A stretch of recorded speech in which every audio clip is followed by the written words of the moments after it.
Diretamente do Centro de Conferências, na Praça do Templo, em Salt Lake City. Esta é a sessão da manhã de domingo da Conferência Geral Anual, número 189, de A Igreja de Jesus Cristo dos Santos dos Últimos Dias, com oradores selecionados entre as autoridades gerais e os líderes gerais da Igreja. A música para esta sessão será apresentada pelo Coro do Tabernáculo da Praça do Templo. Esta transmissão é um serviço público fornecido pela Bonneville Distribution. É proibida qualquer reprodução, gravação, transcrição ou outro uso deste programa sem autorização por escrito. O presidente Dallin H. Oaks, primeiro conselheiro na primeira presidência da Igreja, dirigirá esta sessão.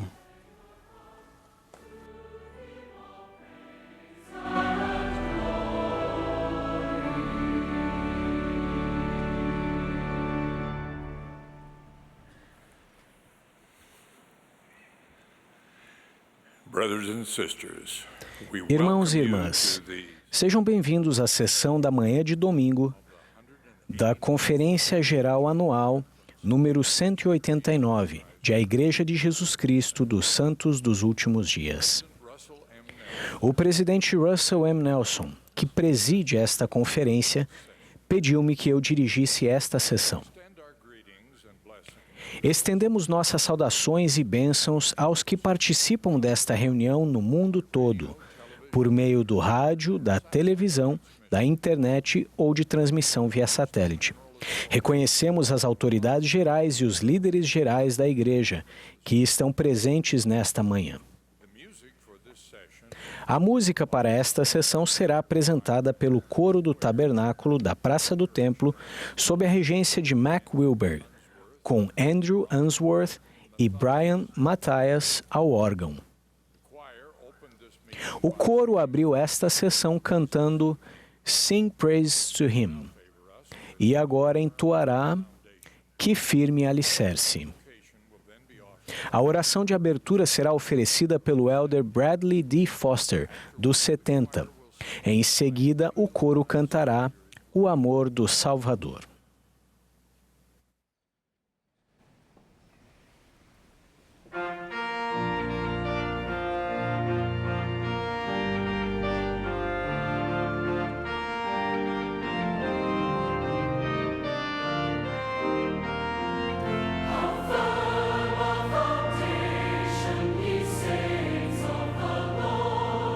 His name for your faith in His excellent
Our Heavenly Father, Nosso Pai Celestial, on this Sabbath morning, neste dia do Senhor, pela manhã, nos inclinamos humildemente em expressão de gratidão e oração. Somos gratos por teu maravilhoso plano de felicidade a todos os seus filhos, não importando onde quer que eles vivam, pela oportunidade que cada um de nós tem de ajudarmos os nossos irmãos e irmãs para que voltem à presença de nosso lar celestial. Amamos e apreciamos os apóstolos e profetas vivos e como eles nos ajudam a ver o teu plano. Pai, abençoe aqueles que prepararam as mensagens para nós hoje com uma palavra solene. Ajuda-nos a sentir, pelo poder do Espírito, estas coisas que necessitamos receber hoje, através de revelação pessoal. E pedimos o Espírito Santo para colocar estas coisas em nossos corações, para que nos lembremos sempre. E por estas coisas nós oramos no sagrado nome daquele que faz tudo isto possível, sim, nosso Salvador e Redentor, Jesus Cristo. Amém.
Teremos agora o prazer de ouvir o elder Dale G. Renlund, do Quórum dos 12 Apóstolos. Em seguida, ouviremos a irmã Sharon L. Eubank, primeira conselheira na presidência geral da Sociedade de Socorro. O elder Quentin L. Cook, do Quórum dos 12 Apóstolos, então falará a nós.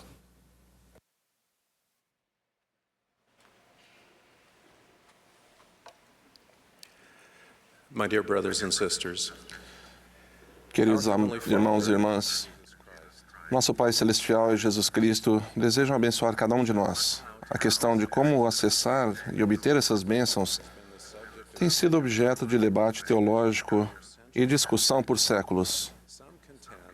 Algumas pessoas alegam que bênçãos são completamente conquistadas.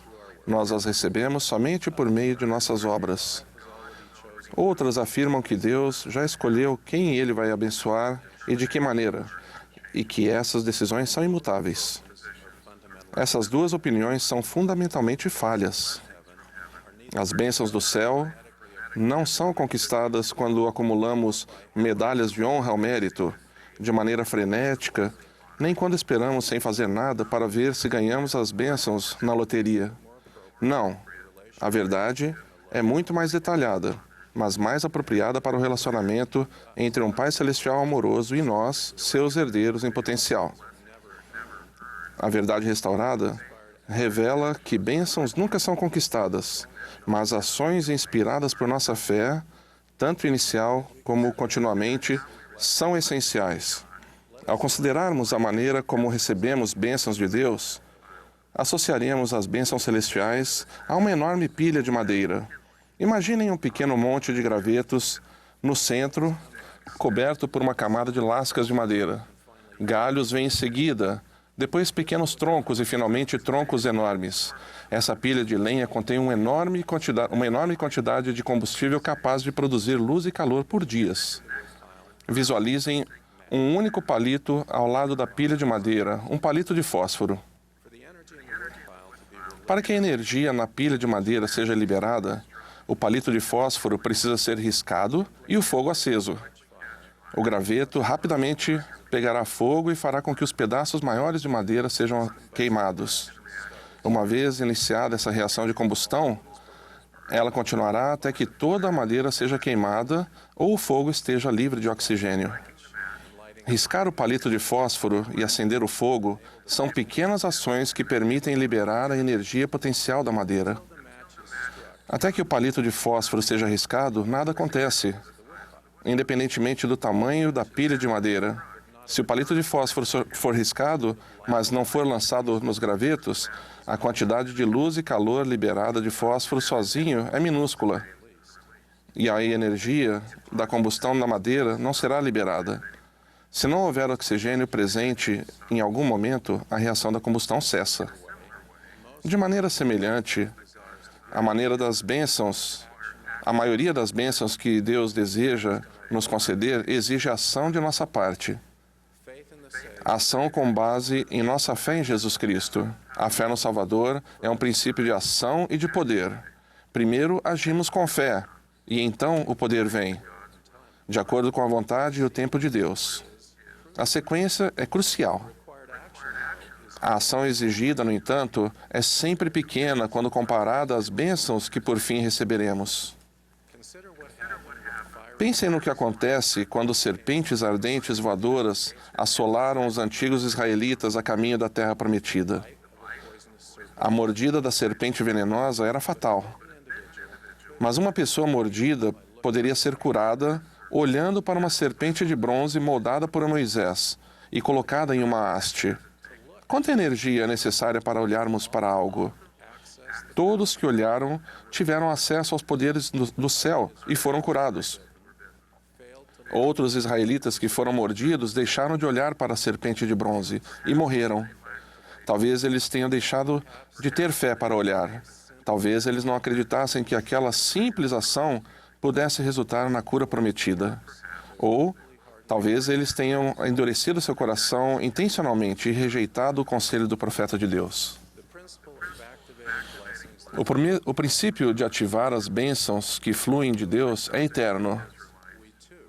Tal como aqueles antigos israelitas, também devemos agir de acordo com nossa fé em Cristo, em Jesus Cristo, para sermos abençoados. O Senhor revelou: há uma lei irrevogavelmente decretada no céu antes da fundação deste mundo, na qual todas as bênçãos se baseiam. E quando recebemos uma bênção de Deus, é por obediência à lei na qual ela se baseia. Dito isso, vocês não ganham uma bênção. Esse conceito é falso, mas vocês têm que se qualificar para receber. Nossa salvação só é possível por meio dos méritos e da graça de Jesus Cristo. A imensidão de seu sacrifício expiatório significa que a pilha de madeira é infinita. Nossas ações parecem insignificantes se comparadas a ela. Mas elas não são zero e não são insignificantes. Na escuridão, um fósforo que se acende pode ser visto a quilômetros. Na verdade, pode ser visto no céu, porque pequenos atos de fé são necessários para ativar as promessas de Deus. Para receber de Deus uma bênção desejada, hajam com fé. Risquem o palito de fósforo metafórico para receber determinada bênção celestial. Por exemplo, um dos propósitos da oração é obter as bênçãos que Deus está disposto a conceder, mas que somente são concedidos se pedirmos por elas. A alma clamou por misericórdia e suas dores terminaram. Ele deixou de ser atormentado pela lembrança de seus pecados. A alegria dele dominou a dor. Tudo isso porque ele clamou com fé em Jesus Cristo. A energia de ativação requerida de nós é ter fé suficiente em Cristo para pedir sinceramente a Deus em oração e aceitar a vontade e o tempo dele para recebermos a resposta. Com frequência, a energia de ativação requerida para o recebimento de bênçãos exige mais do que somente olharmos ou pedirmos. São necessárias ações contínuas, constantes e cheias de fé. Em meados do século XIX, Brigham Young instruiu um grupo de santos dos últimos dias a explorar o Arizona e se estabelecer lá, uma região árida na América do Norte. Após chegarem ao Arizona, o grupo ficou sem água e temeu a morte. Eles suplicaram a Deus pedindo ajuda. Logo, a chuva e a neve caíram, permitindo que eles enchessem seus barris com água e cuidassem de seus rebanhos. Gratos e renovados, eles voltaram a Salt Lake City, felizes pela bondade de Deus. Quando retornaram, eles relataram a Brigham Young os detalhes de sua expedição e concluíram que o Arizona era inabitável. Depois de ouvir o relato, Brigham Young perguntou a um homem que estava presente o que ele pensava a respeito da expedição e do milagre. Aquele homem, Daniel W. Jones, de maneira concisa respondeu: eu teria reabastecido, continuado e orado novamente. O irmão Brigham colocou sua mão no ombro do irmão Jones e disse: este é o homem que será encarregado da próxima viagem ao Arizona. Todos nós podemos nos lembrar de momentos em que nos esforçamos e oramos novamente, e bênçãos foram concedidas. As experiências de Michael e Marian Holmes ilustram esses princípios. Michael e eu servimos juntos como 70 diária. Eu sempre ficava emocionado quando ele era chamado para orar em nossas reuniões, porque a espiritualidade profunda dele era facilmente percebida. Ele sabia como falar com Deus. Gostava muito de ouvi-lo orando. No começo do casamento deles, no entanto, Michael e Marian não estavam orando nem frequentando a igreja. Eles estavam ocupados com 3 filhos pequenos e uma empresa de construção bem-sucedida. Michael não sentia que era um homem religioso. Certa noite, o bispo deles foi à casa deles e os incentivou a começar a orar. Após o bispo ir embora, Michael e Marian decidiram que tentariam orar. Antes de dormir, eles se ajoelharam ao lado da cama e, de maneira pouco à vontade, Michael começou. Após falar algumas palavras desajeitadas, Michael parou repentinamente e disse: Marian, não consigo fazer isso. Quando ele levantou e começou a se afastar, Marian o pegou pela mão, fez com que ele se ajoelhasse novamente e disse: Mike, você consegue. Tente novamente. Com esse incentivo, Michael terminou uma curta oração. A família Holmes começou a orar com frequência. Eles aceitaram o convite de frequentar a igreja, que foi feito por um vizinho. Ao entrarem na capela e ouvirem o hino de abertura, o Espírito sussurrou a eles: isso é verdade. Mais tarde, sem ser visto, ou sem que pedissem a ele, Michael ajudou a tirar o lixo da capela. Ao fazê-lo, ele teve um sentimento inconfundível. Esta é minha casa. Michael e Marian aceitaram chamados na igreja e serviram em sua ala e estaca. Foram selados um ao outro e a seus 3 filhos. Depois tiveram mais filhos, totalizando 12. Serviram como presidente de missão e esposa, 2 vezes. A primeira oração, feita de maneira desajeitada, foi uma pequena ação, mas cheia de fé, que acionou as bênçãos do céu. Ao frequentar a igreja e ao servir, a família Holmes alimentou as chamas da fé. Ao longo dos anos, o discipulado dedicado deles resultou em uma fé tão forte que inspira até hoje. O fogo, no entanto, precisa receber uma carga de oxigênio constante para que a madeira, por fim, libere todo o seu potencial. Como demonstrado por Michael e Marian Holmes, a fé em Cristo exige ação constante para que as chamas da fé continuem acesas. Pequenas ações impulsionam nossa habilidade de trilhar o caminho do convênio e resultam nas maiores bênçãos que Deus pode conceder. Mas o oxigênio somente flui se figurativamente continuarmos progredindo. Às vezes, precisamos fazer um arco e uma flecha antes de recebermos a revelação sobre onde devemos procurar alimento. Às vezes, precisamos fazer ferramentas antes de recebermos a revelação sobre como construir um navio. Às vezes, sob a direção do profeta de Deus, precisamos fazer um pequeno bolo com um pouco de azeite e farinha que temos para recebermos uma botija de azeite e uma panela de farinha inesgotáveis. Às vezes, precisamos nos aquietar e saber que Deus é Deus e confiar em seu tempo.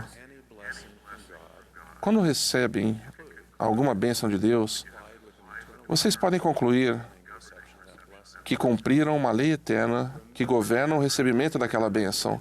Mas lembre-se de que a lei irrevogavelmente decretada não tem relação com o nosso tempo, o que significa que as bênçãos vêm de acordo com o cronograma de Deus. Até mesmo os profetas antigos, em busca de seu lar celestial, morreram na fé, sem ter recebido as promessas, porém, vendo-as de longe, crendo e abraçando-as. Se uma bênção de Deus desejada não foi recebida ainda, vocês não precisam ficar obcecados pensando no que mais devem fazer. Em vez disso, ouçam o conselho de Joseph Smith, de fazer alegremente todas as coisas que estiverem a seu alcance e depois aguardem, com extrema segurança, para ver a revelação do braço de Deus. Algumas bênçãos estão reservadas para depois, até mesmo para os filhos mais valentes de Deus. Há 6 meses, um plano centralizado no lar e apoiado pela igreja de aprender a doutrina, fortalecer a fé e fortalecer indivíduos e famílias foi apresentado. O presidente Russell M. Nelson prometeu que as mudanças podem nos ajudar a sobreviver espiritualmente, aumentar nossa alegria no Evangelho e aprofundar nossa conversão ao Pai Celestial e a Jesus Cristo. Mas cabe a nós reivindicar essas bênçãos. Todos nós somos responsáveis por abrir e estudar o Vem e Segue-me, estudo pessoal e familiar com as Escrituras e os outros materiais do Vem e Segue-me. Precisamos debater sobre eles com nossa família e nossos amigos e organizar no dia do Senhor para, metaforicamente, acendermos o fogo. Ou podemos deixar os recursos em uma pilha em nosso lar com a energia potencial presa dentro. Eu os convido a fielmente ativar o poder celestial para que recebam bênçãos específicas de Deus. Exerçam a fé para arriscar o palito de fósforo e acender o fogo. forneçam o oxigênio necessário enquanto esperam pacientemente no Senhor. Com esses convites, oro para que o Espírito Santo os guie e os oriente para que vocês, tal como a pessoa fiel descrita em Provérbios, tenham abundância de bênçãos. Testifico que nosso Pai Celestial e seu Filho amado Jesus Cristo vivem, preocupam-se com seu bem-estar e se alegram ao abençoar vocês. Em nome de Jesus Cristo. Amém.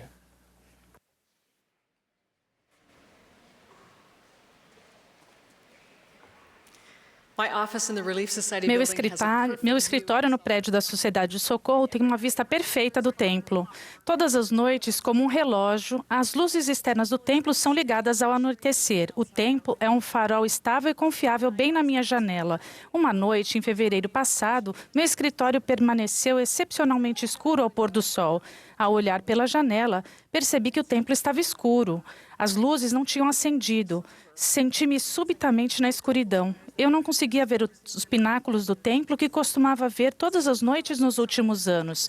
Ao ver a escuridão onde eu esperava ver luz, lembrei-me de que uma das necessidades fundamentais para o nosso crescimento é permanecermos conectados à fonte de luz, Jesus Cristo. Ele é a fonte de nosso poder, a luz e a vida do mundo. Sem uma forte conexão com Ele, começamos a morrer espiritualmente. Sabendo disso, Satanás tenta explorar as pressões do mundo que todos enfrentamos. Ele trabalha para ofuscar nossa luz, provocar um curto-circuito em nossa conexão, deixando-nos sozinhos no escuro. Essas pressões são condições comuns à mortalidade, mas Satanás trabalha arduamente para nos isolar e dizer que somos os únicos a passar por isso. Alguns de nós ficam paralisados pelo sofrimento. Quando ocorre uma tragédia, quando a vida nos fere de tal modo que mal conseguimos respirar, quando somos atacados como o homem na estrada para Jericó e deixados para morrer, Jesus surge e derrama óleo em nossas feridas. Levanta-nos com cuidado, leva-nos a uma hospedagem e cuida de nós. Para aqueles de nós que estão sofrendo, ele diz: aliviarei as cargas que são colocadas sobre vossos ombros, de modo que não as podereis sentir sobre vossas costas, para que tenhais plena certeza de que eu, o Senhor, visito o meu povo nas suas aflições. Alguns de nós estão muito cansados. O Elder Holland disse: não se exige que corramos mais rapidamente do que o permitam nossas forças. Mas, a despeito disso, sei que muitos de vocês correm muito e que sua energia e seu suprimento emocional às vezes chegam a quase zero. Quando as expectativas nos sufocam, podemos dar um passo atrás e perguntar ao Pai Celestial o que deixar de fazer. Parte de nossa existência de vida é aprender o que não fazer. Mas mesmo assim, a vida pode ser muito exaustiva. Cristo nos assegurou: vinde a mim, todos os que estáis cansados e oprimidos, e eu vos aliviarei. Cristo quer estar ao nosso lado no jugo e ajudar a aliviar nossos fardos. Cristo é o descanso. Alguns de nós sentem que não se encaixam no modelo tradicional. Por vários motivos, não nos sentimos aceitos ou aceitáveis. O Novo Testamento mostra o grande esforço que Jesus fez para estar com todos os tipos de pessoas: leprosos, coletores de impostos, crianças, galileus, meretrizes, mulheres, fariseus, pecadores, samaritanos, viúvas, centuriões romanos, adúlteros, os ritualisticamente imundos. Em quase todas as histórias, ele está auxiliando alguém que não era tradicionalmente aceito na sociedade. Lucas 19 conta a história do chefe dos coletores de impostos em Jericó chamado Zaqueu. Ele subiu em uma árvore para ver Jesus passar. Ele era funcionário do governo romano e era visto como corrupto e pecador. Jesus o viu na árvore e o chamou, dizendo: Zaqueu, desce depressa, porque hoje me convém ficar em tua casa. E quando Jesus viu a bondade no coração de Zaqueu e o que ele fazia pelo próximo, aceitou sua oferta, dizendo: hoje houve salvação nesta casa, porque também este é filho de Abraão. Cristo disse eternamente aos nefitas: e vistes que eu mandei que nenhum de vós se afastasse. Pedro teve uma poderosa epifania em Atos 10, quando declarou: Deus mostrou-me que a nenhuma pessoa chame comum ou imunda. É um requisito inalterável para os discípulos de Cristo e os membros da Igreja demonstrarem verdadeiro amor uns pelos outros. O mesmo tipo de convite que Jesus fez a Zaqueu, ele estende a nós. Eis que estou à porta e bato. Se você ouvir a minha voz e abrir a porta, entrarei em sua casa e com você cearei, e você comigo. Cristo nos vê em nossa árvore. Alguns de nós estão abalados pelas dúvidas. Há não muito tempo, eu estava sobrecarregada e irritada devido às perguntas para as quais eu não conseguia encontrar respostas. Em uma manhã de sábado, tive um sonho. No sonho, eu vi um gazebo e compreendi que devia entrar nele. 5 arcos o circundavam, mas as janelas eram feitas de pedra. Reclamei, pois não queria entrar, porque era muito claustrofóbico. Porém, um pensamento me veio à mente de que o irmão de Jared havia fundido pedras pacientemente até que elas se tornassem como um vidro transparente. O vidro era uma pedra que passou por uma mudança de estado. Quando o Senhor tocou as pedras do irmão de Jared, elas brilharam na escuridão dos navios. De repente, senti o desejo de estar naquele gazebo mais do que em qualquer outro lugar. Aquele era o local exato, o único local onde eu poderia ver. As dúvidas que me incomodavam não desapareceram, mas o que preenchia minha mente quando acordei era a pergunta: como você vai aumentar sua fé como irmão de Jared para que suas pedras brilhem? Nossa mente mortal é feita para buscar entendimento e significado pouco a pouco. Não sei todas as razões pelas quais o véu sobre a mortalidade é tão espesso. Não é neste estágio de nosso desenvolvimento eterno que obteremos todas as respostas. Neste estágio, desenvolvemos nossa certeza, ou às vezes esperança, na evidência das coisas que não se veem. A certeza vem de um modo difícil de analisar, mas há luz em nossa escuridão. Jesus disse: eu sou a luz e a vida e a verdade do mundo. Para aqueles que buscam a verdade, ela pode parecer, a princípio, a claustrofobia tola de janelas feitas de pedra. Mas com paciência e perguntas sinceras, Jesus pode transformar nossas janelas de pedra em vidro e luz. Cristo é a luz que nos faz ver. Alguns de nós sentem que nunca serão bons o bastante. A tintura escarlate do Velho Testamento não era apenas intensa, mas também era firme, significando que sua cor viva na lã não desbotaria, não importando quantas vezes fosse lavada. Satanás utiliza esse mesmo argumento fazendo a seguinte associação: a lã branca que foi manchada de escarlate nunca voltará a ser branca. Mas Jesus Cristo declara: os meus caminhos não são mais altos do que os vossos caminhos. E o milagre de sua graça é que, quando nos arrependemos de nossos pecados, seu sangue escarlate nos purifica novamente. Não é algo lógico, no entanto é real. Ainda que os vossos pecados sejam como a escarlata, eles se tornarão brancos como a neve. Ainda que sejam vermelhos como o carmesim, se tornarão como a branca lã. O Senhor disse enfaticamente: eis que aquele que se arrependeu dos seus pecados é perdoado, e eu, o Senhor dele, não mais me lembro. Em outras palavras, venha, vamos ponderar juntos. Você cometeu erros. Todos cometem. Venha a mim e se arrependa. Não me lembrarei mais dos pecados. Você pode se tornar são de novo. Tem um trabalho para você. Cristo torna a lã branca. Mas na prática, quais são os passos? Qual a chave para nos reconectar com o poder de Jesus Cristo quando nossa luz começa a falhar? O presidente Nelson disse: a chave é fazer e cumprir convênios sagrados. Não é um caminho complicado. Faça de Cristo o centro de sua vida. Se vocês sentirem que o farol de seu testemunho está falhando e a escuridão se aproxima, tenha coragem. Cumpram suas promessas feitas a Deus. Façam suas perguntas. Façam pacientemente a pedra fundir em vidro. Voltem-se para Jesus Cristo, que ainda ama vocês. Jesus disse: eu sou a luz que resplandece nas trevas e as trevas não a compreendem. Isso significa que não importa o quanto tente, a escuridão não pode apagar a luz. Nunca. Confie em que Deus está ao seu alcance. Nós, ou aqueles a quem amamos, podem estar temporariamente na escuridão. No caso do templo de Salt Lake, o gerente de manutenção, o irmão Val White, recebeu uma ligação quase imediatamente. O que havia de errado com as luzes no templo? Primeiro, a equipe foi pessoalmente a cada painel no templo e religou as luzes manualmente. Depois, substituíram as baterias do gerador e testaram para saber o que tinha acontecido. É difícil voltar para a luz sozinho. Precisamos de amigos, precisamos uns dos outros. Assim como a equipe de manutenção do templo, podemos ajudar uns aos outros pessoalmente, recarregando nossas baterias espirituais, reparando o que deu errado.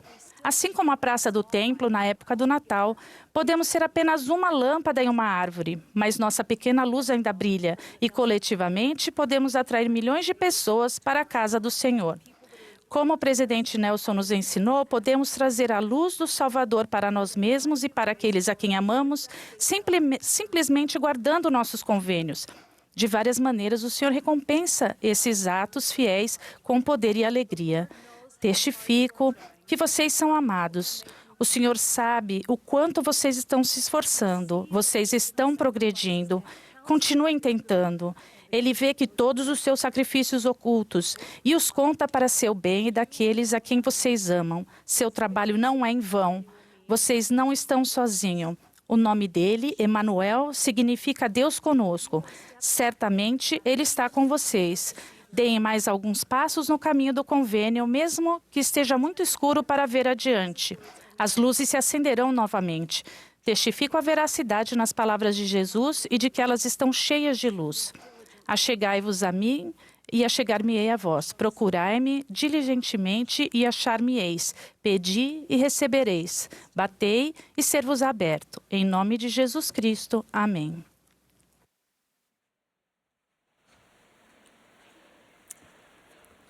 My dear brothers and sisters, Meus queridos irmãos e irmãs, esta é uma época singular e crucial na história. Somos abençoados por viver na última dispensação antes da segunda vinda do Salvador. Perto do início desta dispensação, em 1829, o ano anterior à organização formal da Igreja, uma estimada revelação foi recebida, declarando que uma obra maravilhosa estava para se iniciar. Essa revelação determinou que aqueles que desejassem servir a Deus deveriam se qualificar para tal serviço por meio da fé, esperança, caridade e amor, com os olhos fitos na glória de Deus. A caridade, que é o puro amor de Cristo, inclui o amor eterno de Deus por todos os seus filhos. Meu propósito nesta manhã é enfatizar o papel essencial desse tipo de amor no trabalho missionário, no trabalho de templo e história da família e na observância religiosa centralizada no lar e apoiado pela Igreja.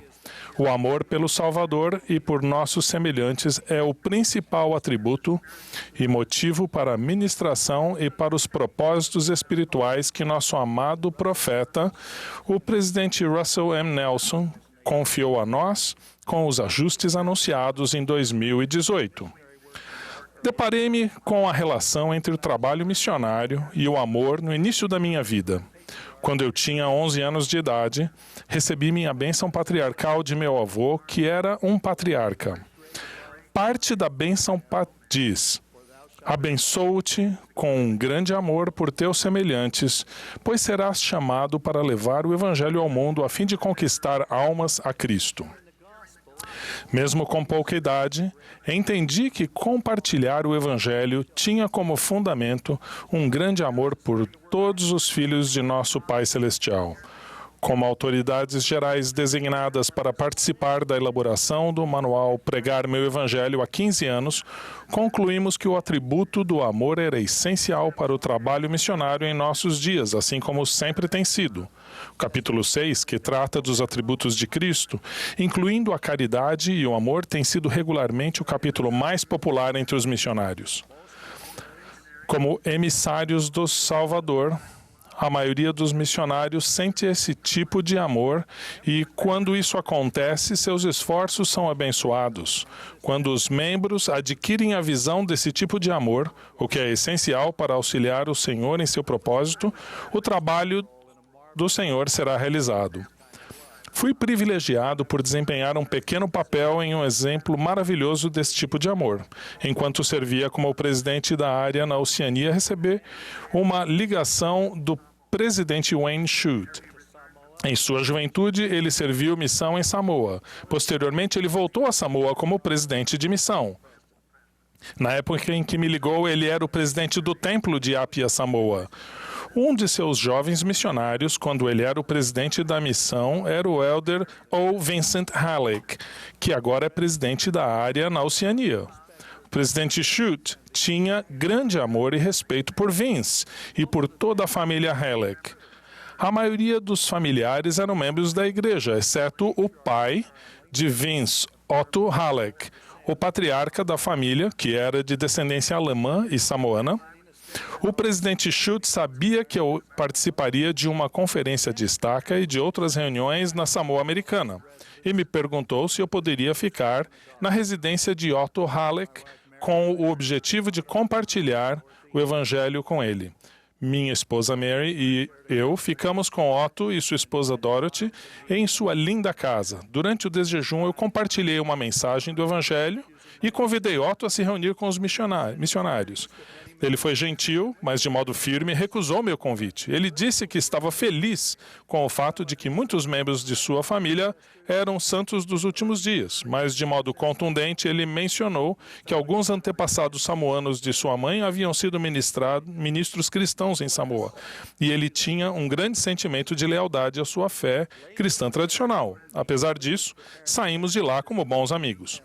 Posteriormente, quando o presidente Gordon B. Hinckley estava se preparando para dedicar o templo de Suva, Fiji, ele pediu que seu secretário pessoal, o irmão Don Staley, ligasse para mim na Nova Zelândia, a fim de que eu fizesse os preparativos necessários. O presidente Hinckley queria viajar para de Fiji para a Samoa Americana com o intuito de conhecer os santos. Um certo hotel utilizado em uma visita anterior havia sido sugerido. Perguntei se eu podia fazer algumas alterações. O irmão Staley disse: "Você é o presidente de área, não vejo problemas."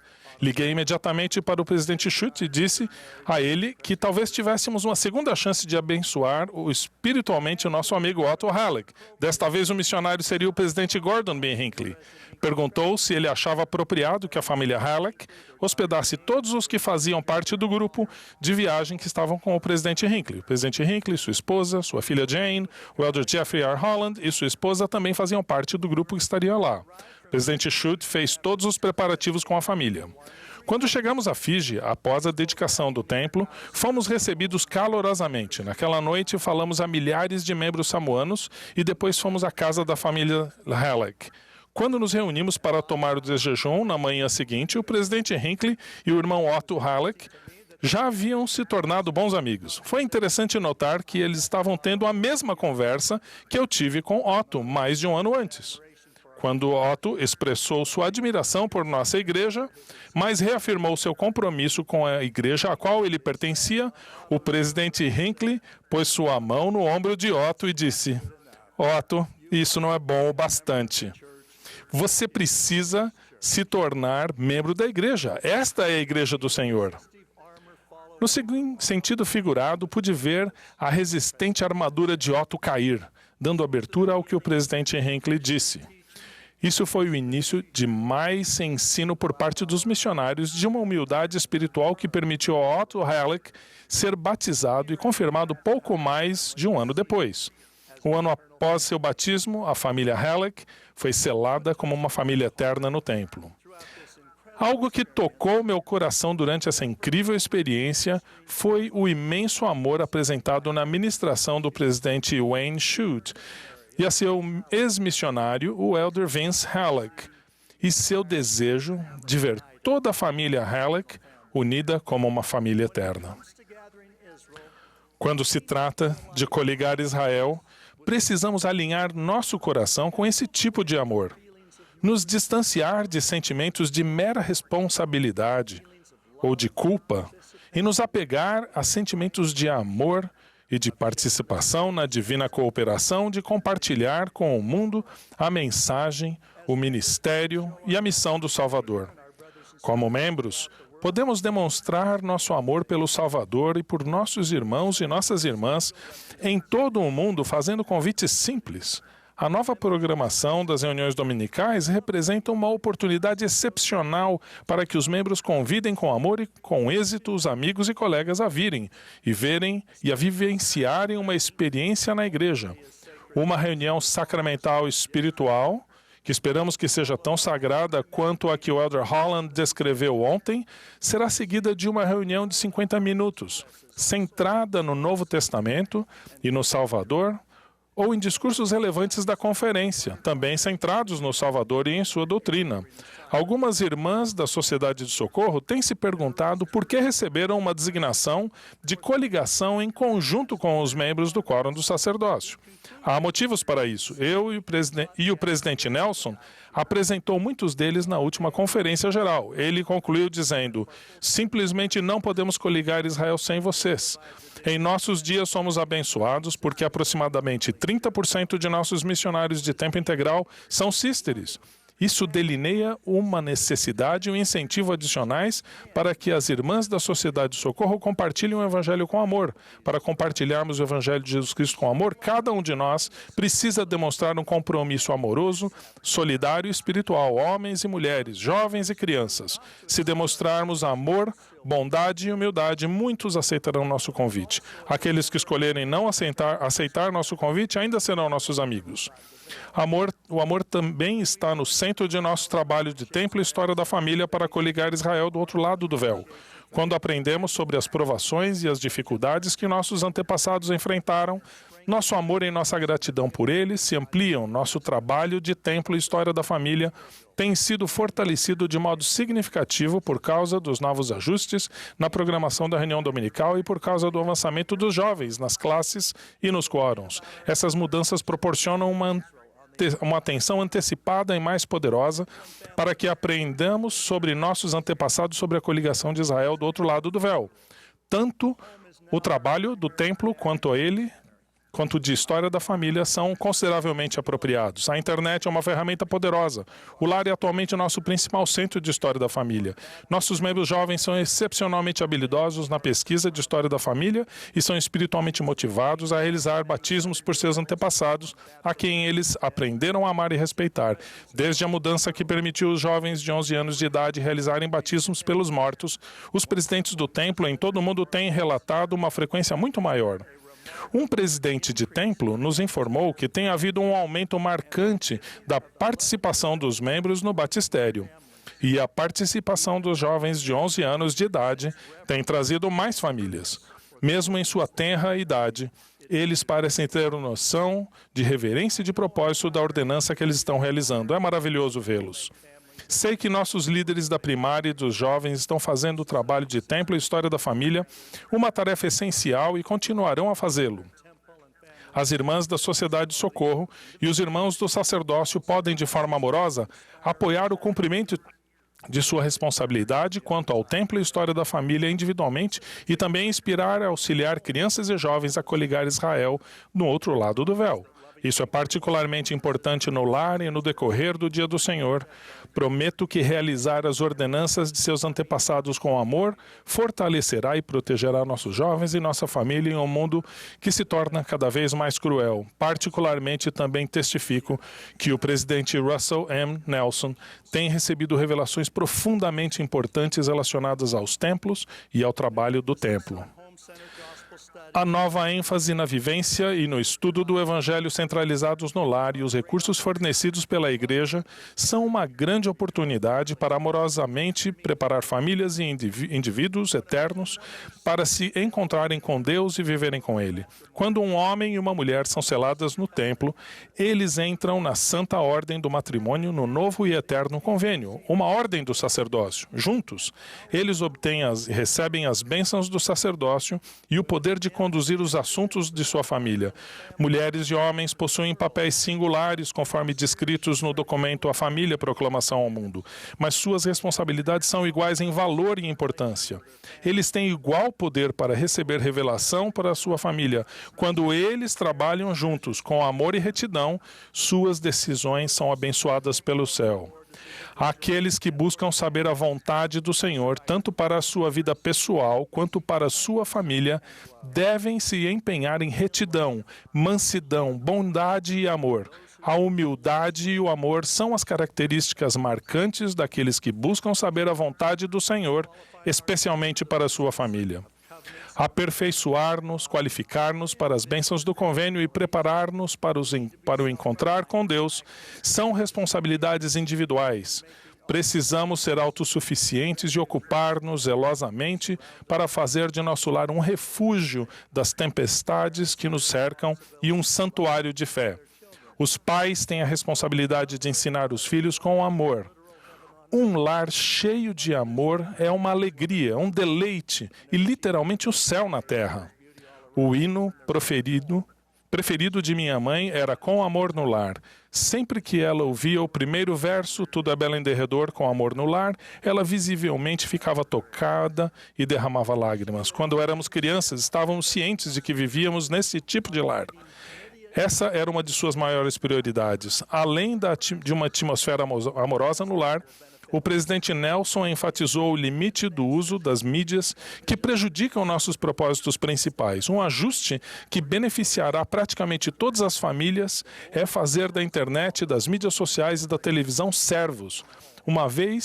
Em vez de uma distração ou pior, um mestre. A guerra pela alma de todas as pessoas, especialmente as das crianças, frequentemente se passa no lar. Como pais, precisamos nos certificar de que o conteúdo é salutar, adequado às faixas etárias e consistente com a atmosfera amorosa que estamos tentando criar. O ensino em nosso lar precisa ser claro e convincente, mas também espiritual, feito de modo alegre e cheio de amor. Prometo que, ao nos concentrarmos em nosso amor pelo Salvador e por sua expiação, ao fazermos dele o ponto central de nossos esforços para coligar Israel nos dois lados do véu, ao ministrarmos ao próximo e ao nos prepararmos individualmente para o encontro com Deus, a influência do adversário ser reduzida e a alegria, o deleite e a paz do Evangelho magnificarão nosso lar com o amor de Cristo. Testifico dessas promessas doutrinárias e presto um firme testemunho de Jesus Cristo e de seu sacrifício expiatório em nosso favor.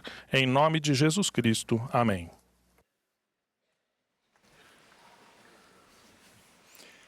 O coro e a congregação agora cantarão juntos Vinde, ó Filhos do Senhor. Após o hino, ouviremos o elder D. Todd Christofferson, do Quórum dos 12 Apóstolos. Em seguida, ouviremos o irmão Ted R. Callister, que foi desobrigado ontem à tarde de seu chamado como presidente-geral da escola dominical.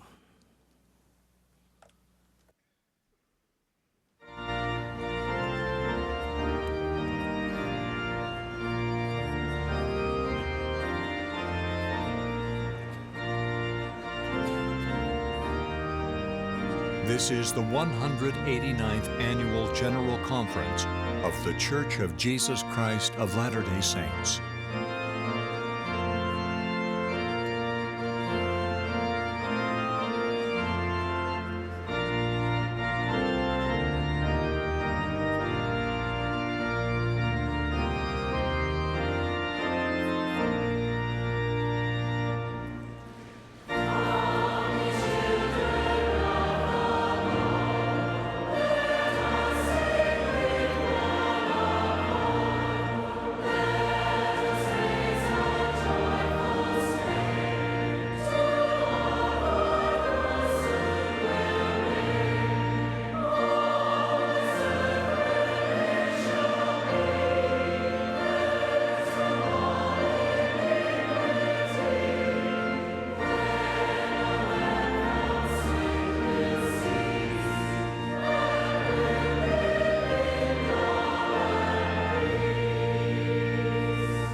Daqui a 2 semanas, vamos comemorar a Páscoa. A ressurreição confirma a divindade de Jesus Cristo e a realidade de Deus, o Pai. Nossos pensamentos se voltam para o Salvador e ponderamos sua vida incomparável e o infinito poder de seu grande sacrifício expiatório. Espero que também pensemos em seu retorno iminente, quando ele governará como Rei dos Reis e reinará como Senhor dos Senhores. Há algum tempo, em Buenos Aires, Argentina, participei de uma conferência com líderes de várias religiões. Seu amor pelo próximo era incontestável. Eles tinham o intento de aliviar o sofrimento das pessoas e ajudá-las a sair da opressão e da pobreza. Refleti sobre os vários compromissos humanitários desta igreja, inclusive os projetos realizados em colaboração com vários dos grupos religiosos representados naquela conferência. Senti profunda gratidão pela generosidade dos membros da Igreja de Jesus Cristo dos Santos dos Últimos Dias, que possibilita esse tipo de serviço cristão. Naquele momento, o Espírito Santo afirmou 2 coisas para mim. Primeira, o trabalho de ministrar às pessoas em suas necessidades é vital e deve continuar. A segunda foi inesperada, mas poderosa e clara. Foi que, além do serviço abnegado, é de extrema importância que preparemos o mundo para a segunda vinda do Senhor Jesus Cristo. Quando Ele vier, a opressão e a injustiça não vão apenas diminuir, elas vão cessar. Também morará o lobo com o cordeiro, e o leopardo deitar-se-á com o cabrito, e o bezerro e o filho do leão e a ovelha andarão juntos, e um menino pequeno guiá-los-á. Não se fará mal, nem dano algum, em todo o meu santo monte, porque a terra se encherá do conhecimento do Senhor como as águas cobrem o mar. A pobreza e o sofrimento não serão apenas minimizados, mas desaparecerão. Não mais terão fome, nem mais terão sede. Nem sol, nem calor algum cairá sobre eles, porque o Cordeiro que está no meio do trono os apacentará, e lhes servirá de guia para as fontes vivas das águas, e Deus enxugará de seus olhos toda lágrima. Até mesmo a dor e o pesar pela morte desaparecerão. Nesse dia, uma criança não morrerá antes de envelhecer, e sua vida será como a idade de uma árvore. E quando morrer, não dormirá, isto é, na terra, mas será transformada num piscar de olhos, e será arrebatada e seu descanso será glorioso. Então, que façamos tudo o que pudermos para aliviar o sofrimento e a tristeza agora, e nos devotemos mais diligentemente aos preparativos necessários para o dia em que a dor e o mal desaparecerão para sempre, quando Cristo reinará pessoalmente na terra, e a terra será renovada e receberá a sua glória paradisíaca. Esse será um dia de redenção e julgamento. O Dr. N.T. Wright, bispo de Durham da Igreja Anglicana, descreveu de modo propício a importância da expiação, da ressurreição e do julgamento de Cristo para superar a injustiça e corrigir todas as coisas. Ele disse: Deus determinou um dia em que Ele fará com que o mundo seja julgado corretamente por um homem que Ele escolheu. E Ele deu certeza disso a todos ao levantar esse homem dentre os mortos. Os fatos sobre Jesus de Nazaré, e especialmente sobre sua ressurreição dentre os mortos, são o fundamento da certeza de que o mundo não é obra do acaso, de que o mundo não é, de modo algum, um caos, e que quando fazemos justiça hoje, não estamos fingindo que está tudo bem enquanto tentamos escorar um edifício fadado a se transformar em ruínas, ou consertar um carro que está destinado ao ferro velho. Deus ter levantado Cristo dentre os mortos foi o evento microcósmico, no qual o ato macrocósmico máximo do julgamento estava contido num todo, a semente da esperança definitiva. Deus declarou, da maneira mais poderosa que se pode imaginar, que Jesus de Nazaré era de fato o Messias. Na grande ironia da história, o próprio Jesus foi julgado de modo cruel e injusto, indo ao lugar que simbolizava uma infinidade de crueldades e injustiças do mundo, para tomar sobre si todo o caos, toda a escuridão, toda a crueldade, toda a injustiça e exaurir suas forças. Durante a conferência em Buenos Aires que mencionei anteriormente, o Espírito deixou claro para mim que a Igreja de Jesus Cristo dos Santos dos Últimos Dias recebeu o poder e o encargo exclusivos de realizar os preparativos necessários para a segunda vinda do Senhor. De fato, ela foi restaurada para esse propósito. Conseguem encontrar em outro lugar um povo que aceite a época atual como a dispensação da plenitude dos tempos, na qual Deus determinou congregar em Cristo todas as coisas?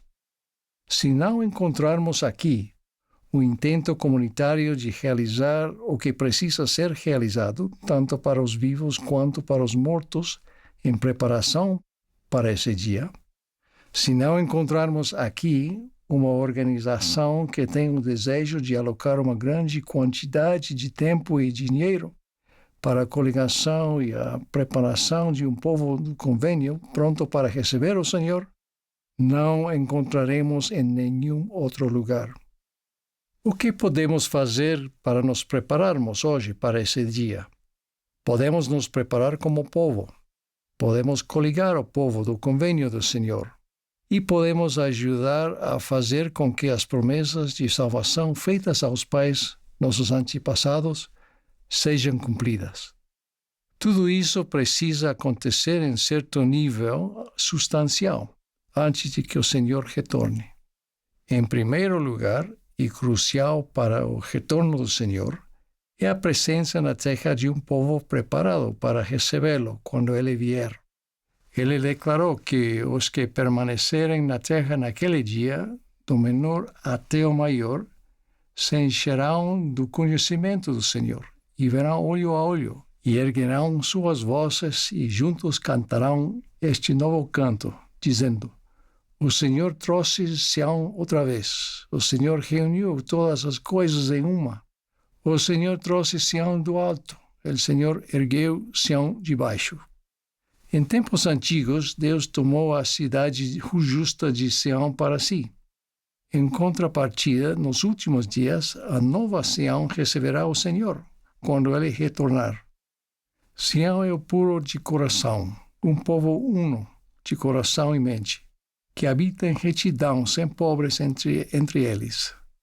O profeta Joseph Smith declarou: devemos fazer da edificação de Sião o nosso maior objetivo. Edificamos Sião em nosso lar, nossa ala, nosso ramo e nossa estaca por meio de união, bondade e caridade. Assim como em tempos antigos, nós nos reunimos frequentemente para jejuar e orar e para falar a respeito do bem-estar de nossa alma e partilharmos o pão e a água em lembrança do Senhor Jesus. Conforme disse o presidente Russell M. Nelson na Conferência Geral de outubro do ano passado, o objetivo de longa data da Igreja tem sido auxiliar todos os membros a aumentar sua fé em nosso Senhor Jesus Cristo e em sua expiação, auxiliá-los a fazer e a cumprir seus convênios com Deus e fortalecer e selar a família deles. Assim, ele enfatiza a importância dos convênios do templo, de santificarmos o dia do Senhor e do banquete diário do Evangelho centralizado no lar e apoiado por um currículo de estudo integrado na Igreja. Queremos saber sobre o Senhor e queremos conhecer o Senhor. O esforço latente na edificação de Sião é a coligação do povo do convênio do Senhor.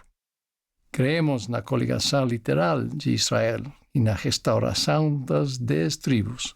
Todos os que se arrependem, creem em Cristo e são batizados são seu povo do convênio. O próprio Senhor profetizou que antes de seu retorno, o Evangelho seria pregado em todo o mundo para recuperar seu povo, que é da casa de Israel, e então virá o fim. O presidente Nelson tem repetidamente enfatizado que a coligação de Israel é a coisa mais importante que está acontecendo na Terra hoje em dia. Nada se compara em grandeza, em importância e em majestade. E se vocês escolherem, podem ser parte essencial dela. Os santos dos últimos dias sempre foram um povo missionário. Centenas de milhares responderam ao chamado missionário desde o início da restauração. Dezenas de milhares servem atualmente. E conforme o líder Quentin L. Cook acabou de ensinar, todos nós podemos participar de maneira simples e natural, com amor, convidando as pessoas a se juntarem a nós na igreja, a visitarem nossa casa e se tornarem parte de nosso círculo. A publicação do Livro de Mormon foi o sinal de que a coligação havia começado. O próprio Livro de Mormon é o instrumento de coligação e conversão. Igualmente vital para nos prepararmos para a segunda vinda é o grande esforço de redenção em benefício de nossos antepassados. O Senhor prometeu enviar Elias, o profeta, antes da segunda vinda, o grande e terrível dia do Senhor, para revelar o sacerdócio e plantar no coração dos filhos as promessas feitas aos pais. Elias, de fato, veio, conforme prometido. O dia foi 3 de abril de 1836. O local foi o templo de Kirtland, Ohio. Naquele dia e lugar, ele de fato conferiu o sacerdócio que havia sido prometido. As chaves para a redenção dos mortos e a união de maridos, esposas e famílias, por todas as gerações do tempo e por toda a eternidade. Sem isso, o propósito da criação teria sido frustrado, e nesse sentido a terra seria devastada e amaldiçoada. Durante o devocional que antecedeu a dedicação do Templo de Roma, Itália, centenas de rapazes e moças presentes mostraram ao presidente Nelson os cartões que haviam preparado com o nome de seus antepassados. Eles estavam prontos para entrar no templo a fim de realizar batismos vicários por aqueles antepassados assim que o templo fosse aberto. Aquele foi um momento extremamente gratificante. Sem dúvida, um exemplo do esforço de acelerarmos o estabelecimento de Sião para as gerações que vieram antes de nós. Enquanto nos esforçamos para sermos diligentes na edificação de Sião, incluindo nossa parte na congregação dos eleitos do Senhor e na redenção dos mortos, devemos dar uma pausa para nos lembrarmos de que isso é a obra do Senhor e que Ele a está realizando. Ele é o Senhor da vinha e nós somos seus servos. Ele ordena que trabalhemos na vinha com nossa força esta última vez e Ele trabalha conosco. Seria mais apropriado dizer que Ele permite que trabalhemos com Ele. Conforme Paulo disse, eu plantei, Apolo regou, mas Deus deu o crescimento. É Ele que está apressando sua obra a seu tempo. Quando empregamos nossos reconhecidamente imperfeitos esforços, nossos pequenos recursos, o Senhor realiza grandes coisas. Esta grandiosa e última dispensação está se aproximando rapidamente de seu clímax. Sião na terra, reunindo-se a Sião do alto, no glorioso retorno do Salvador. E assim, nesta Páscoa, que de fato comemoremos a ressurreição de Jesus Cristo e tudo o que ela pressupõe. O retorno do Salvador cumprirá tudo o que sua ressurreição prometeu à humanidade. Ele é a garantia definitiva de que tudo será corrigido. Que nos envolvamos com a edificação de Sião para apressarmos esse dia. Em nome de Jesus Cristo. Amém. Building up Zion to hasten that day. In the name of Jesus Christ. Amen.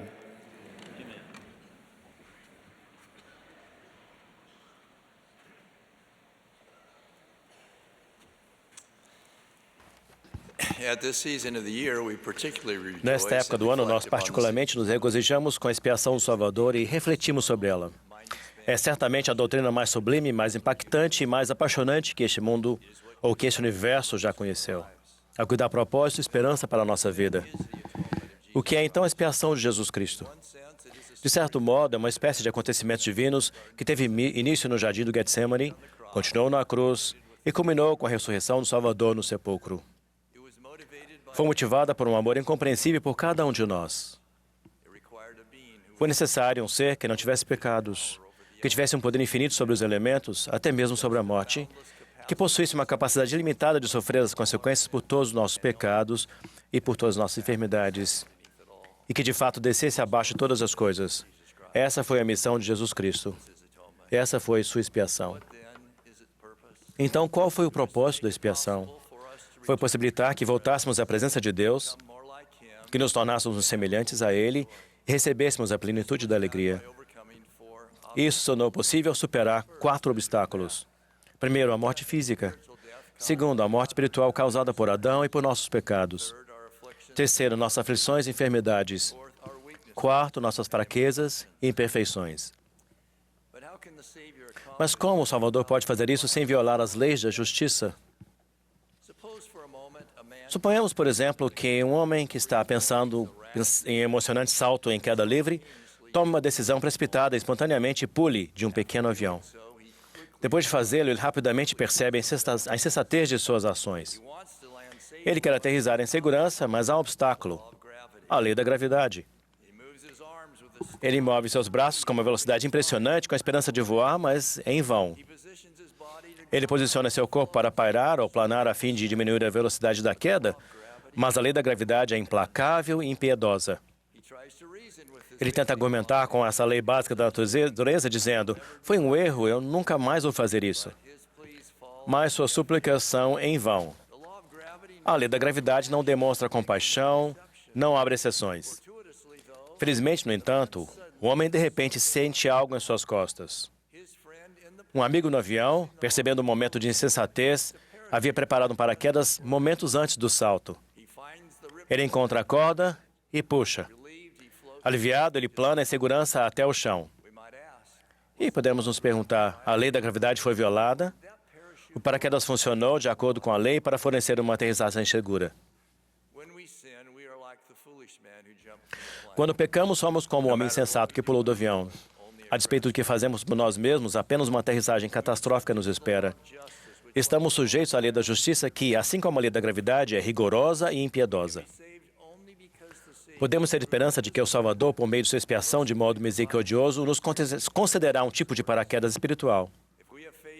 Se tivermos fé em Jesus Cristo e nos arrependermos, ou seja, se fizermos nossa parte e puxarmos a corda, os poderes protetores do Salvador serão lançados em nosso benefício e poderemos aterrissar espiritualmente ilesos. Isso só é possível, no entanto, porque o Salvador venceu os 4 obstáculos que impedem nosso progresso espiritual. Primeiro, a morte. Jesus Cristo venceu a morte por meio de sua gloriosa ressurreição. O apóstolo Paulo ensinou: assim como todos morrem em Adão, assim também em Cristo todos serão vivificados. Segundo, o pecado. O Salvador venceu o pecado e a culpa por todos os que se arrependem. Seu poder purificador é tão profundo e amplo que Isaías prometeu: ainda que os vossos pecados sejam como a escarlata, eles se tornarão brancos como a neve. Às vezes me encontro com bons santos que têm dificuldade para se perdoar, os quais, inocente, mas incorretamente, estabelecem limites quanto aos poderes redentores do Salvador. Involuntariamente, eles convertem uma expiação infinita em uma expiação finita, que de alguma maneira é insuficiente para que seus pecados e suas fraquezas. Mas ela é infinita, pois engloba e abrange todos os pecados e todas as fraquezas, assim como todos os maus tratos ou todas as dores causados por outras pessoas. Tom Madsen fez uma observação consoladora. Se algum de vocês foram ludibriados pela convicção de que foram longe demais, de que beberam do veneno do pecado em demasia, a ponto de ser impossível voltar a ser o que poderiam ter sido, peço que me ouçam. Presto testemunho de que vocês não podem afundar tanto que a luz e a abrangente inteligência de Jesus Cristo não consigam alcançá-los. Presto testemunho de que, enquanto houver uma centelha de vontade de arrepender-se e estender a mão, Ele estará a seu lado. Ele não apenas desceu à sua condição, Ele desceu abaixo disso para que fossem tudo e através de todas as coisas a luz da verdade. Um dos motivos de ser tão essencial compreender a expiação do Salvador e suas infinitas implicações é que, com uma compreensão elevada, há um desejo maior de perdoar a nós mesmos e a outras pessoas. Mesmo que acreditemos nos poderes purificadores de Cristo, frequentemente surge a dúvida: como saberei se fui perdoado os meus pecados? Se sentimos o Espírito, então isso é o nosso testemunho de que fomos perdoados ou de que o processo de purificação está acontecendo. O presidente Henry B. Eyring ensinou: se já sentiram a influência do Espírito Santo, entendam isso como uma prova de que a expiação está agindo em sua vida. Algumas pessoas se perguntam: se fui perdoado, por que ainda sinto culpa? Na misericórdia de Deus, a lembrança dessa culpa talvez seja um aviso, um sinal espiritual de pare, que pisca quando tentações semelhantes nos assolam. Não vá por esse caminho. Você sabe a dor que isso pode causar. Por esse prisma, ela serve como uma proteção, não como uma punição. Então é possível se lembrar de nossos pecados e ainda estar livre de culpa? Alma se lembrou de seus pecados mesmo anos depois de se arrepender. Mas quando ele rogou pela misericórdia de Cristo, ele disse: não me lembrei de minhas dores. Sim, já não fui atormentado pela lembrança de meus pecados. Como ele poderia se lembrar de seus pecados, mas não ter dor ou culpa? Porque quando nos arrependemos, nascemos de Deus. Nos tornamos, como dizem as Escrituras, novas criaturas em Cristo. Com toda honestidade, podemos dizer agora: eu não sou mais o homem ou a mulher que cometeu aqueles pecados. Sou um novo e modificado ser. Terceiro, as aflições e enfermidades. A alma profetizou que Cristo seguirá sofrendo dores e aflições e tentações de toda espécie. Por quê? Para que se lhe encham de misericórdia as entranhas, para que saiba, segundo a carne, como socorrer seu povo, de acordo com suas enfermidades. Como ele faz isso? Às vezes ele remove a aflição, às vezes ele nos fortalece para que perseveremos e às vezes ele nos dá uma perspectiva eterna para que entendamos melhor a natureza temporária da aflição. Depois de padecer na cadeia de Liberty por 2 meses, o profeta Joseph Smith, por fim, clamou: "Oh Deus, onde estás?" Em vez de fornecer consolo instantâneo, Deus respondeu: "Meu filho, paz seja com tua alma. Tuas adversidades e tuas aflições não durarão mais que um momento, e então, se as suportares bem, Deus te exaltará no alto." Naquele momento, Joseph entendeu que aquela amarga experiência era apenas uma partícula no âmbito da eternidade. Com essa visão elevada, ele escreveu daquela mesma cadeia aos santos: "Portanto, amados irmãos, façamos alegremente todas as coisas que estiverem a nosso alcance. Depois aguardemos com extrema segurança para ver a salvação de Deus e a revelação de seu braço." Graças à expiação do Salvador, podemos ter uma perspectiva eterna que dá significado aos nossos desafios e esperança de obtermos alívio. E quarto, as fraquezas e imperfeições. Graças à sua expiação, o Salvador tem um poder capacitador, às vezes chamado de graça, que pode nos ajudar a vencer nossas fraquezas e imperfeições e assim nos auxiliar em nossa busca de nos tornarmos mais semelhantes a Ele. Moroni ensinou: "Sim, vinde a Cristo, sede aperfeiçoados nele, e por sua graça podeis ser aperfeiçoados em Cristo, perfeitos em Cristo." Há pelo menos 2 canais ou meios pelos quais nos beneficiamos do poder capacitador que pode nos refinar e até nos tornar perfeitos.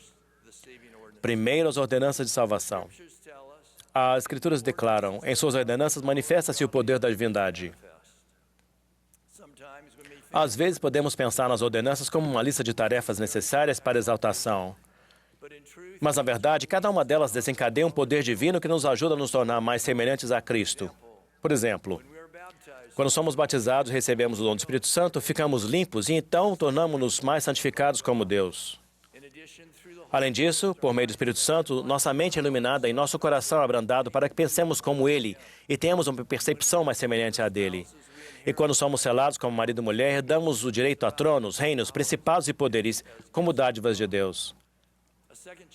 Um segundo canal para esse poder capacitador são os dons do Espírito. Graças à inspiração de Cristo, estamos qualificados para receber o dom do Espírito Santo e os dons espirituais associados a ele. Esses dons são atributos divinos, portanto, toda vez que adquirimos um dom do Espírito, nos tornamos mais semelhantes a Deus. Não há dúvida de que essa é a razão de as Escrituras ordenarem diversas vezes que busquemos esses dons. O presidente George K. Kennan ensinou: nenhum homem deve dizer, não consigo evitar, é de minha natureza. Ninguém é justificado nisso, porque Deus prometeu nos dar dons que vão acabar com nossas fraquezas. Se algum de nós é imperfeito, é nosso dever orar pelo dom que nos tornará perfeitos. Em resumo, a expiação do Salvador nos dá a vida pela morte, grinalda por cinza, cura pelo mal e perfeição por fraqueza. É o antídoto do céu para os obstáculos e para as dificuldades deste mundo. Na semana final do Salvador na mortalidade, ele disse: no mundo tereis aflição, mas tende bom ânimo, eu venci o mundo. Graças à expiação do Salvador, não há força externa, evento ou pessoa, nenhum pecado, morte ou divórcio, que possa nos impedir de alcançar a exaltação, contanto que guardemos os mandamentos de Deus. Com esse conhecimento, podemos prosseguir com bom ânimo e com absoluta certeza de que Deus está conosco nessa jornada celestial. Presto o meu testemunho de que a expiação do Salvador não é apenas infinita e abrangente, mas individual em aplicação, que não apenas nos ajuda a retornar à presença de Deus, mas nos capacita a nos tornarmos semelhantes a Ele, sendo esse o principal objetivo da expiação de Cristo. Peço meu testemunho com gratidão e certeza. Em nome de Jesus Cristo. Amém.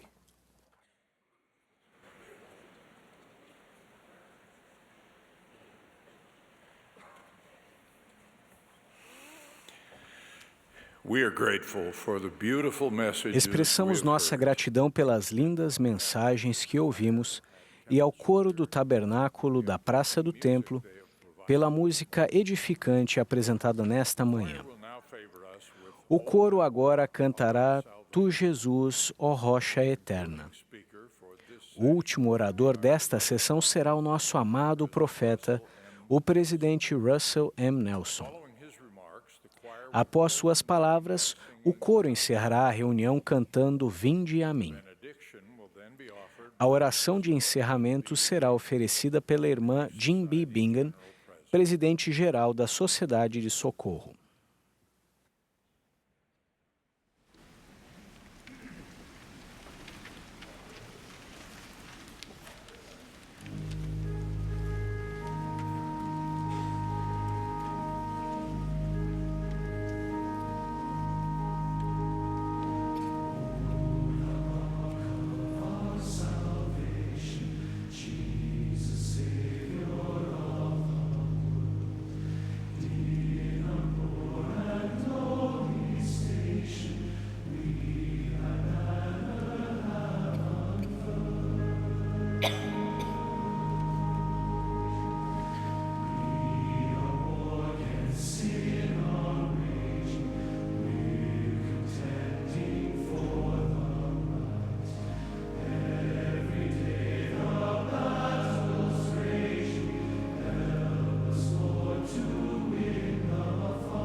My beloved brothers and sisters, Meus amados irmãos e irmãs, minha esposa Wendy e eu nos alegramos por estar com vocês nesta manhã de domingo. Muitas coisas aconteceram desde nossa última conferência geral. Novos templos foram dedicados em Concepción, Chile, em Barranquilla, Colômbia, e em Roma, Itália. Testemunhamos o Espírito ser derramado em abundância nesses eventos sagrados. Parabenizo as diversas mulheres e os homens que recentemente leram o livro de Mórmon e encontraram alegria e tesouros ocultos. Sinto-me inspirado por relatos contendo os milagres recebidos. Fico maravilhado com os rapazes de 11 anos de idade que agora, no ofício de diácono, servem dignamente o sacramento, todos os domingos.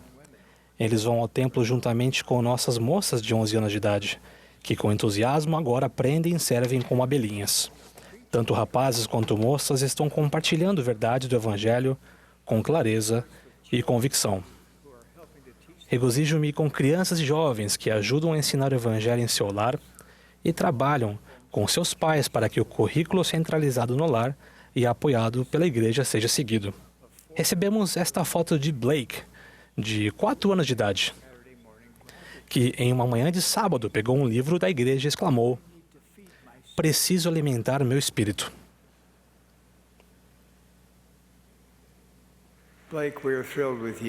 Blake, estamos entusiasmados com você e com outros que estão escolhendo alimentar seu espírito ao se banquetearem com as verdades do Evangelho restaurado de Jesus Cristo. E ficamos encantados ao saber que muitos estão recebendo o poder de Deus em sua vida à medida que adoram e servem no templo. Como muitos sabem, nossa família vivenciou uma terna separação há 3 meses, quando nossa filha Wendy partiu desta vida mortal. Nos últimos dias de sua batalha contra o câncer, fui abençoado com a oportunidade de ter uma conversa de despedida entre pai e filha. Segurei as mãos dela e disse a ela o quanto eu a amava e o quão grato eu era por ser seu pai. Eu disse: "Você se casou no templo e honrou fielmente seus convênios. Você e seu marido receberam 7 filhos em seu lar e os criaram para que fossem discípulos devotados de Jesus Cristo, membros valorosos da igreja e bons cidadãos. E eles escolheram um cônjuge da mesma estirpe. Seu papai tem muito orgulho de você. Você me trouxe muita alegria." De modo sereno, ela respondeu: "Obrigada, papai." Foi um momento afetuoso e cheio de emoção para nós. Ao longo de seus 67 anos, trabalhamos juntos, cantamos juntos e muitas vezes esquiamos juntos. Mas naquela noite falamos das coisas que mais importam, tais como convênios, ordenanças, obediência, fé, família, fidelidade, amor e vida eterna. Sentimos muita falta de nossa filha. No entanto, graças ao Evangelho restaurado de Jesus Cristo, não estamos preocupados com ela. À medida que continuamos a honrar nossos convênios com Deus, vivemos com a expectativa de estarmos com ela novamente.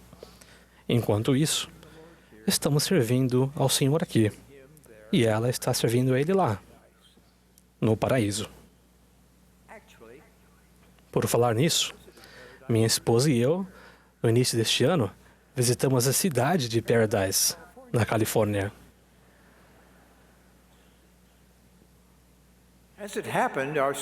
Na realidade, nossa visita se deu menos de 40 horas após nossa filha partir deste mundo.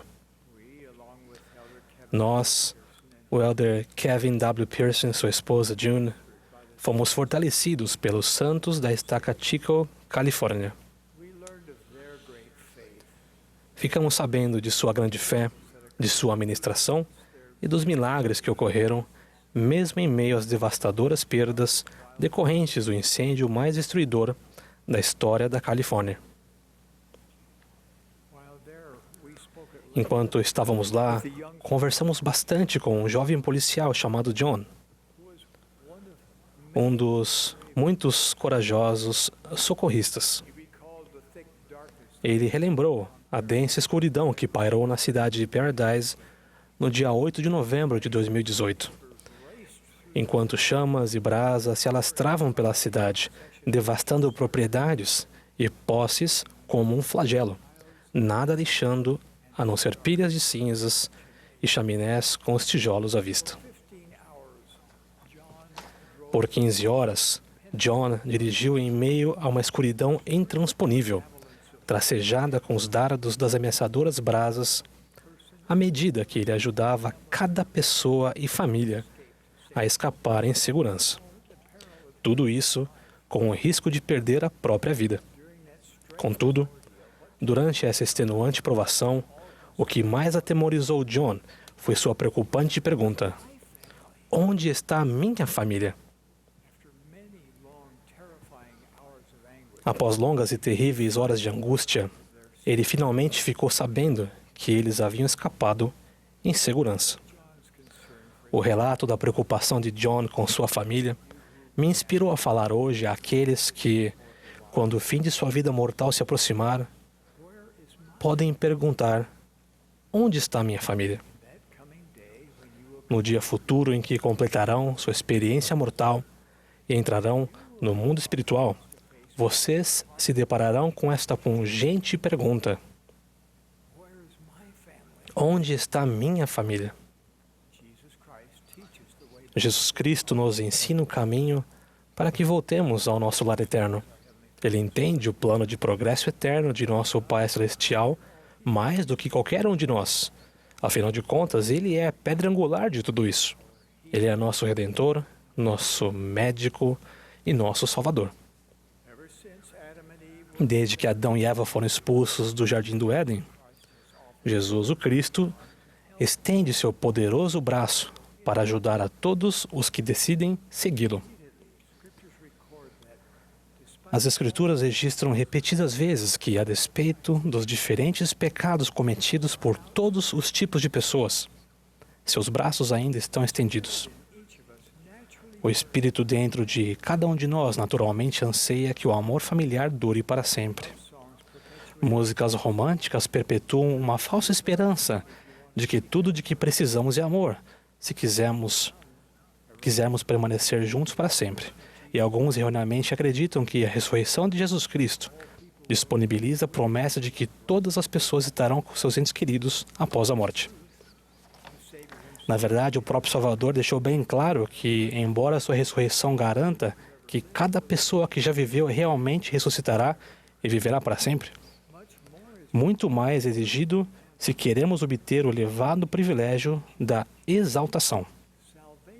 A salvação é um assunto individual, mas a exaltação é um assunto de família.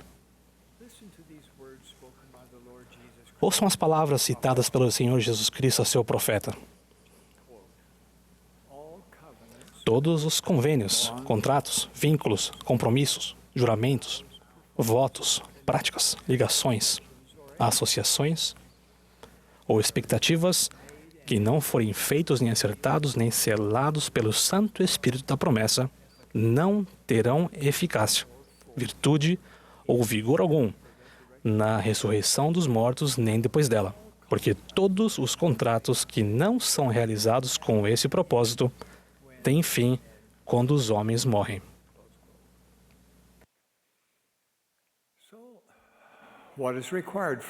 Então, o que é exigido para que uma família seja exaltada para sempre? Qualificamos-nos para esse privilégio ao fazermos convênios com Deus, cumprirmos esses convênios e recebermos as ordenanças essenciais. Isso continua válido desde o início dos tempos. Adão e Eva, Noé e sua esposa, Abraão e Sara, Leí e Saria e todos os outros dedicados discípulos de Jesus Cristo, desde que o mundo foi criado, fizeram os mesmos convênios com Deus. Eles receberam as mesmas ordenanças que nós, como membros da Igreja Restaurada do Senhor atualmente, recebemos por meio do batismo e no templo. O Salvador convida todas as pessoas a seguirem as águas do batismo e, no momento apropriado, a fazerem convênios adicionais com Deus no templo, receberem outras ordenanças essenciais e serem fiéis a elas. Todas essas coisas são exigidas se queremos ser exaltados com nossa família e com Deus para sempre. A angústia de meu coração se deve ao fato de que muitas pessoas a quem amo, admiro e respeito rejeitam o seu convite. Eles ignoram a súplica de Jesus Cristo quando ele faz o convite: vem e segue-me. Eu entendo o motivo de Deus chorar.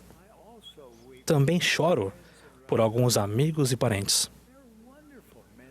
Eles são homens e mulheres maravilhosos, devotados à sua família e às responsabilidades cívicas. Eles dedicam seu tempo, sua energia e seus recursos de modo generoso. E o mundo é melhor por causa de seus esforços. Mas eles escolheram não fazer convênios com Deus. Eles ainda não receberam as ordenanças que os exaltará com sua família e que os unirá para sempre. Como eu gostaria de me reunir a essas pessoas e de convidá-las a pensar seriamente nas capacitadoras leis do Senhor. Já me perguntei o que eu poderia dizer para elas sentirem o quanto o Salvador os ama, para que soubessem o quanto eu os amo, e para que reconhecessem como mulheres e homens que cumprem os convênios podem receber a plenitude da alegria. Eles precisam entender que, embora haja um local para eles no futuro, com homens e mulheres maravilhosos que também escolheram não fazer convênios com Deus, esse não é o local onde as famílias estarão reunidas e terão o privilégio de viver e de progredir para sempre. Esse não é o reino onde vivenciarão a plenitude da alegria, do progresso e da felicidade sem fim. Essas bênçãos supremas podem ser recebidas somente por vivermos em um reino celestial exaltado com Deus, nosso Pai eterno, com seu Filho Jesus Cristo e com nossos maravilhosos, dignos e qualificados familiares. Aos meus amigos relutantes, sinto que devo dizer o seguinte: nessa vida, vocês nunca se contentaram em ser o segundo melhor. Em nenhuma situação. Contudo, se resistem a aceitar plenamente o Evangelho restaurado de Jesus Cristo, vocês estão escolhendo contentar-se em ser o segundo melhor. O Salvador disse: na casa de meu Pai há muitas moradas. No entanto, ao escolherem não fazer convênios com Deus, vocês estarão se estabelecendo abaixo do teto mais precário por toda a eternidade. Também faria uma súplica a meus amigos relutantes, dizendo: abram seu coração a Deus. Perguntem a Ele se essas coisas são verdadeiras. Encontrem tempo para estudar suas palavras, realmente as estudem. Se vocês realmente amam sua família e desejam ser exaltados com ela por toda a eternidade, paguem o preço agora, por meio de um estudo sério e de orações fervorosas, a fim de conhecerem essas verdades eternas e então viverem de acordo com elas. Se nem mesmo têm certeza de que acreditam em Deus, comecem por aí. Entendam que com a falta de experiências com Deus, podemos duvidar de sua existência. Então, coloquem-se em uma posição para que comecem a ter experiências com Ele. Humilhem-se. Orem para que sejam capazes de ver a mão de Deus em sua vida e no mundo ao seu redor. Peçam a Ele que os digam se Ele realmente existe, se Ele os conhece. Perguntem a Ele como Ele se sente sobre vocês. Então, escutem. Um querido amigo Meu tinha pouquíssimas experiências com Deus. No entanto, ele ansiava estar com sua falecida esposa. Então, ele me pediu que eu ajudasse. Incentivei-o a conversar com nossos missionários para que ele entendesse a doutrina de Cristo e aprendesse sobre os convênios, as ordenanças e as bênçãos do Evangelho. E ele o fez. Mas ele sentia que, para aceitar o caminho que eles recomendaram, seria necessário fazer muitas mudanças em sua vida. Ele disse: esses mandamentos e convênios são muito difíceis para mim. Além disso, não há como eu pagar o dízimo e não tenho tempo para servir na igreja. Ele então me disse: quando eu morrer, por favor, faça o trabalho do templo necessário por mim e por minha esposa para fiquemos juntos novamente.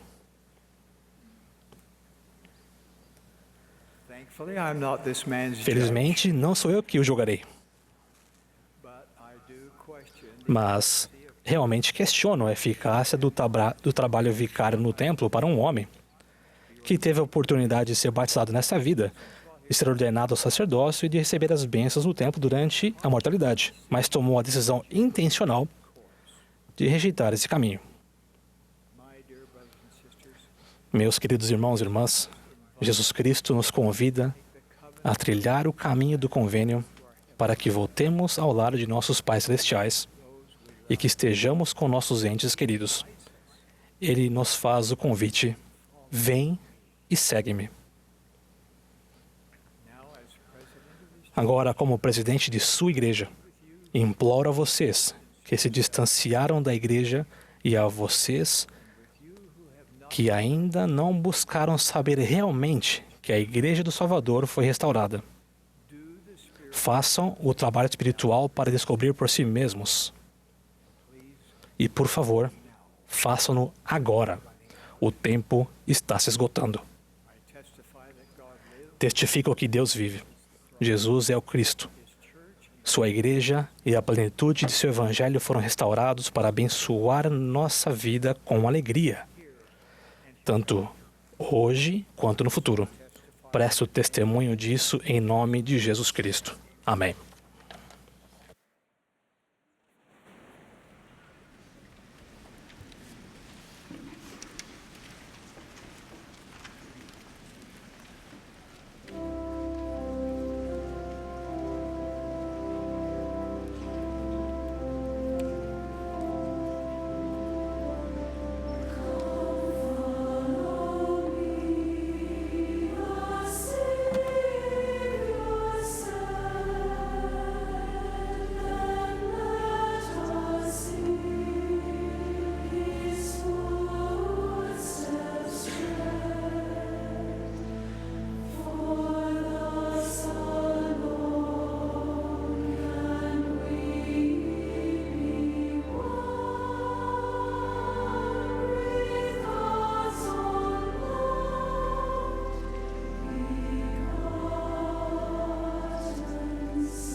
Nosso amado Pai Celestial, somos tão gratos pela fundação firme do Evangelho restaurado de Jesus Cristo e pela confirmação de Teu serviço.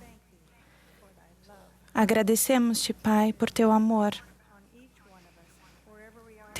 por cada um de nós, onde quer que estejamos, em qualquer circunstância. Somos gratos pelas bênçãos do Evangelho em nossa vida e pelas escolhas que fazemos para desfrutar dessas bênçãos.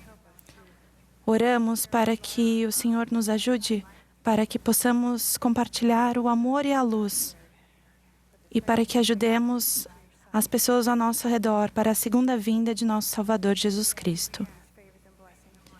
Pedimos por essas bênçãos e agradecemos por cada bênção que desfrutamos de Tua mão.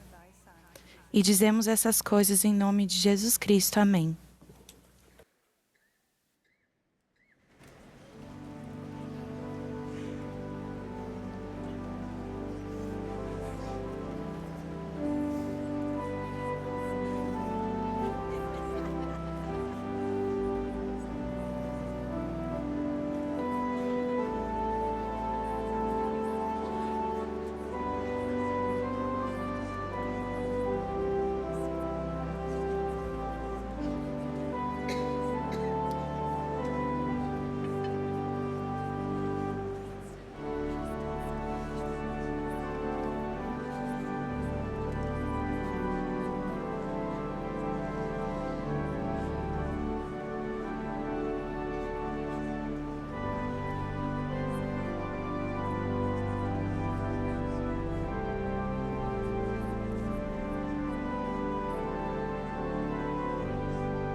This has been a broadcast of the 189th Annual General Conference of The Church of Jesus Christ of Latter-day Saints.